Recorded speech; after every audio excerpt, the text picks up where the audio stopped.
Welcome back to another My Hero Academia anime vs manga comparison video breaking down season 6 episode 8 and episode 9 titled League of Villains vs UA Students and Katsuki Bakugo Rising, which episode 8 shares the same title as chapter 279 and episode 9 shares the same title as chapter 285. Since this video does contain two different episodes, there will be timestamps so that you can skip to the episode of your choice. As always, we will be going over the changes made from the manga to anime adaptation. And of course, if you are new to the channel, then be sure to subscribe with notifications on so that you don't miss a video. And if you want to further support the channel, then please consider becoming a channel member by clicking the join button. To start things off, episode 121 begins with Momo breaking down her plan to sedate Makia. This scene, though mostly the same, does switch around and remove a few things, like how during her explanation, none of the students have a vial of the sedative like they do in the manga. Also, Mineta and Mina's discussion of Midnight still being alive happens during all of them setting up traps and not after. The anime also removes Mudman and Tokage's dialogue about Monoma, with them wondering if his group was okay. For some anime only additions, Spinner wanting to get rid of Mount Lady was an anime only scene, as well as Makia landing right in front of Momo, and Sero was given an extra scene as well, where he is given some dialogue and is shooting out his tape towards Makia. The anime then removes Shoji and Ojiro hopping off of Makia's back to avoid getting electrocuted by Kaminari, which doesn't make sense to me because the next time we see them, it's like they randomly just spawn into the scene. But hey, at least in the manga, it shows them jumping off. Mineta and Reiko get some added dialogue when Kaminari gets smacked up by some debris, Sugarman gets an added scene, and Momo gets an added shot of her thinking they caught the dub right before getting hit with Makia's hot-ass breath.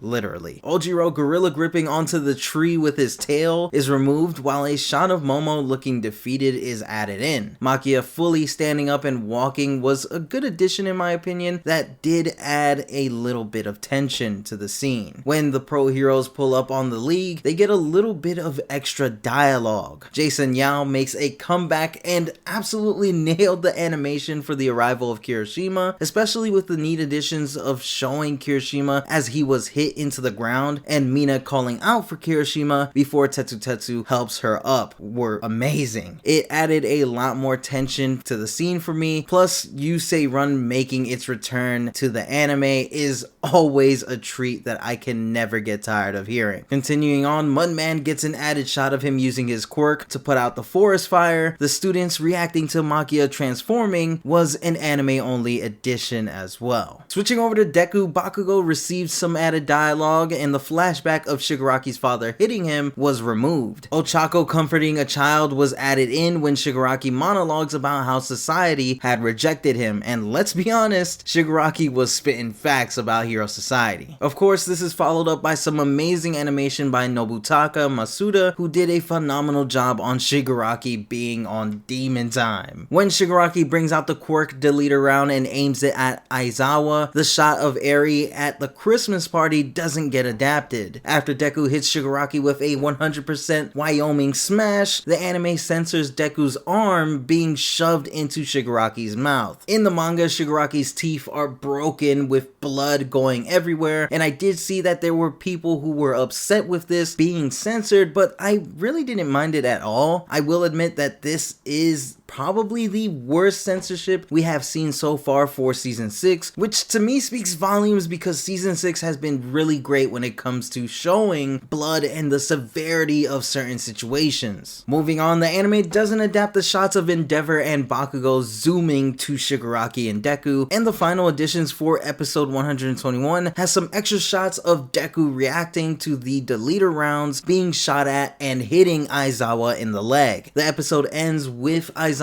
being shot, but still having his eyes and quirk set on Shigaraki. Now, episode 121 covers about 3 chapters, them being chapters 279, 280, 281, and the first 4 pages of chapter 282. This episode was jam-packed with a ton of action, and surprisingly enough, the censorship didn't really bother me all that much, but I'm more surprised at the fact that this episode didn't have that many changes from the manga, which to me is amazing, as I am someone who likes that certain adaptations remain as close to to the source material as possible. With that said, it's time to move on to episode 122, Katsuki Bakugo Rising. The episode immediately picks up with Aizawa getting hit with the deleter round. Here, the anime censors Aizawa cutting off his leg to prevent the quirk erasing serum from fully entering his body. In the censored shot, we just see a silhouette of him cutting off his leg. We even get an added shot of Deku in shock at Aizawa's decision. Oh, you thought the censorship was over? That's hilarious, honestly. After the opening, we are hit with a massive amount of censored scenes. When Shigaraki says Aizawa is cool, Deku's arm inside of Shigaraki's mouth is still censored from the last episode. What makes the censor really disappointing to me is just how amazing and grotesque the manga version of this scene actually is, as Shigaraki's mouth and cheek is absolutely ripped and torn apart and filled with blood. The scene following this is just as disappointing, with Shigaraki jumping towards Aizawa as his face looks like nothing even happened to it. In the manga, he looked absolutely terrifying in the way you can see that his jaw was dislocated and hanging on by the remaining flesh left around his mouth. This scene just hits massively different in the manga compared to the anime, plus Horikoshi's artwork is just next level. To me, what the censorship takes away from the scene is just how important Aizawa really was when it came to stopping Shigaraki from accessing all of his quirks, because Shigaraki wasn't able to regenerate during this time, so seeing him come out of that unscathed made it feel like the heroes weren't even doing anything to Shigaraki to begin with, which in the manga is what made Shigaraki all healed up after that such a big deal. Switching over to Ida and the gang, the shot showing the evacuees looks way less detailed in the anime. The civilians watching the news about the current situation with Makia has the news on full screen instead of vertically, and the detail of his phone losing feed is removed as well. We also get an extra shot showing more heroes that got ran through by Makia, and Ida gets an extra line of dialogue. In the city, we get extra shots of civilians doing their daily routine, and I really like this addition as it gives this calm before the storm vibes, but the shot of Makia running through the city is less detailed in the anime, sadly. Switching over to Momo's group, Kendo and Sero get some added dialogue, and Tokoyami gets an anime-only scene of him reacting to Makia's rampage. The shot showing Makia rampaging in his mole form in front of the rear guard is a lot less destructive than in the manga. We also get an extra shot of Momo seeing Majestic and the other heroes getting wrecked by Makia from a distance. Kendo gets some more added dialogue, and switching over to Garaki, we get an added shot of Makia destroying the city. Switching back to Shigaraki and Deku, the panels showing that Shigaraki was at 75% completion and Mirko being taken to get medical attention weren't adapted in the episode. The scene of Shigaraki reacting to being taken up into the air by Deku looked amazing in the way the camera panels over to Deku. In Bakugo's flashback of Deku training to use float, we get some added shots of Deku helping Bakugo when they were kids. Afro Deku's dialogue with Sero is removed to better hear All Might, and when the flashback is over, the anime removes Bakugo telling Endeavor that he's gotta make his final attack count. Of course, I have to give a shout out to Bones and the animators for the scene of Deku bullying Shigaraki in the air. I know a lot of people didn't really find the animation for the episode to be all that great compared to previous ones, but I absolutely loved this whole section of the episode, especially Deku's Texas Smash that was done by Tamako Horiuchi. It looked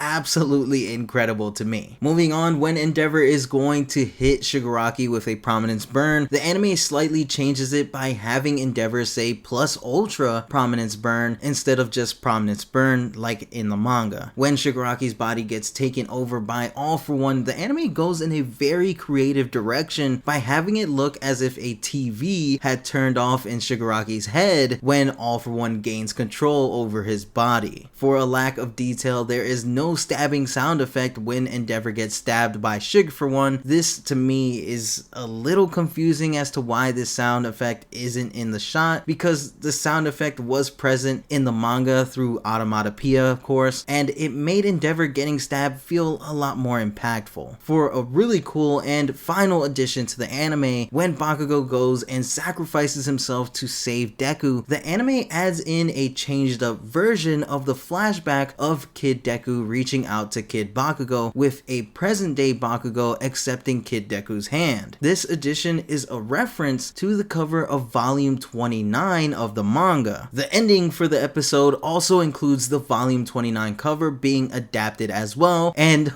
I'm not gonna lie, some tears might have been shed here. The episode ends with Bakugo being stabbed through the body, saving Deku. Now, episode 9 covers about 4 chapters, then being the rest of chapter 282, chapters 283, 284, and chapter 285. At first, I was really 50-50 on the episode, but the more I watched it for this video, the more I began to like it a lot more. Certain shots that were just still frames was definitely a disappointment, don't get me wrong, but when things on the screen started to actually move, it wasn't bad in the slightest. My biggest gripe with the episode definitely has to be the insane amount of censorship when it came to Shigaraki. It just made everything else surrounding the episode less impactful for me. I will say, I was hoping that the Bakugo sacrifice scene would be a lot more dramatic, but I'm fine with what we got since it's basically one for one with the manga. What I really liked from the episode was definitely the creative choices used during certain scenes, like Aizawa's POV and the TV turning off when All For One takes over Shigaraki's body. In the end, the episode wasn't all that bad because the material being adapted is amazing, but it wasn't all that great either because the animation surrounding the amazing material was just alright. Let me know in the comment section below your thoughts on the changes made to both episodes 121 and 122. How are you feeling about the animation for episode 122 specifically? Let me know everything in the comment section below. With that said, thank you for watching another My Hero Academia anime versus manga comparison video. If you enjoyed the video, then be sure to Detroit smash that like button below, and don't forget to share this video with your friends. If you are new to the channel and you want to see more My Hero Academia content, then be sure to subscribe to the channel with notifications turned on to join the Kitoroki Hero Academia to become my hero. Doing all of this really does help the channel out a lot, and it's always appreciated. Remember to stay plus ultra, and I'll see you guys in the next one. Peace.